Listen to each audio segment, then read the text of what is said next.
Coming up on the SBS On The Money podcast, Nvidia's record revenue, does it allay fears of an AI bubble, and the latest outlook for US interest rates? All that and more next.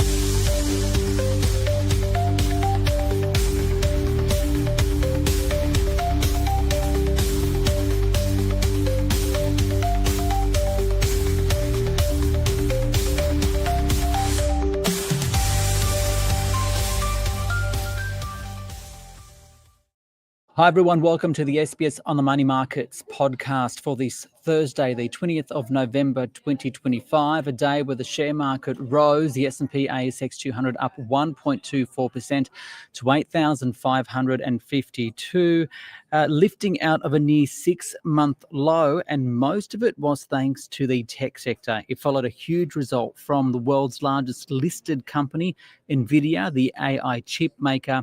Early this morning, the company posted record third quarter revenue of $57 billion US. That's around 86 billion Australian, and up 62% on the same time last year and ahead of expectations. It's also predicting it will top that in the fourth quarter. CEO Jensen Huang said some product sales were, quote, off the charts, while others sold out. For more, I spoke with Ben Clark from TMS Private Wealth about the result, and I first asked him if it was really the blockbuster it was sold to be.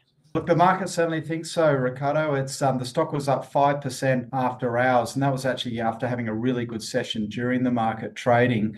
I had a listen into the result call, and Jensen was incredibly upbeat about the demand he was seeing, and actually calling out an acceleration in demand for the product, for their various products. And you got to remember that they're not getting any sales from China at the moment because of the geopolitical issues. The thing that struck with me is this company is on track now to have $500 billion US in cash by the end of 2028. The big question then is, does it allay those recent fears of an AI bubble, which Jensen actually tried to address in his conference call as well? He did. I mean, he specifically said, we are seeing no signs of an AI bubble. The market has been fretting about it recently, and we have seen quite material sell-offs in those sort of second-tier AI stocks beneath the hyperscalers.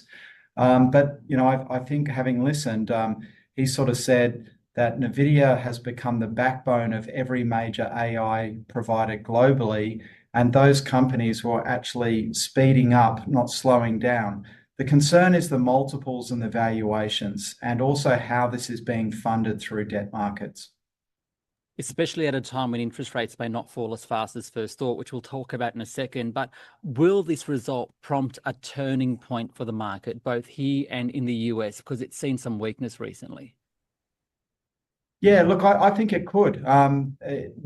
Locally, we have seen quite a significant sell-off in growth stocks, many without the AI tailwinds that the US growth stocks have. But certainly, valuations look much more attractive now, and we're seeing broad-based buying across our technology stocks. In America, I think it will give the market a shot in the arm. This is typically a period where the markets do run into this so-called Santa rally. It hasn't played out so far this year. It's done the exact opposite of that, but there's still time to go. And I think this might be the excitement that the market needed. But we've got the US Fed Reserve, as I mentioned a few moments ago, increasingly expected to delay interest rate cuts there. Overnight, I think it was the October jobs report, which were cancelled. So there's less data for the Fed to consider at its next meeting. Is there a real risk then that we won't see as many interest rate cuts in the US? And how could this then impact the tech and broader market? Yeah, so, and I think it's the other reason why the market has been quite volatile of late is we are effectively flying blind in terms of knowing what the economy is doing. The second big catalyst for markets leading into Christmas is the non-farm payroll number. That comes out on Friday night. It will be the first real read that markets have got of what the employment market is doing in the United States. And what's going to be interesting is how do markets react to it, because we can often see that good news is bad news and bad news is good news. And that could be the case again this time round. A weak employment number could all but lock in another rate cut. and that would be the second shot in the arm that growth stocks may well need to run into Christmas. Okay, so looking at that Nvidia result, how is it flowing through to our share market today? Yeah, look, it's certainly helped us. There's broad-based buying across the market, and the market's actually been strengthening throughout the day. So it's a good sign of index buying. But the standouts have been those growth stocks, and particularly those technology stocks. They've been out of favor recently, and they've been the first stocks that investors are jumping into. Okay, we've spoken a lot about those tech stocks today. In broader terms, what are you telling your clients at the moment, and where do you see the opportunities for investors?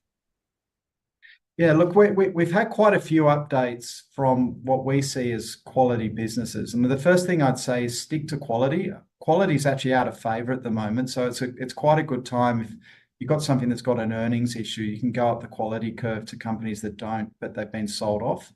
For the first time since April, we're seeing decent valuations. I wouldn't say mind-numbingly cheap, but they're certainly on the better side of fair value.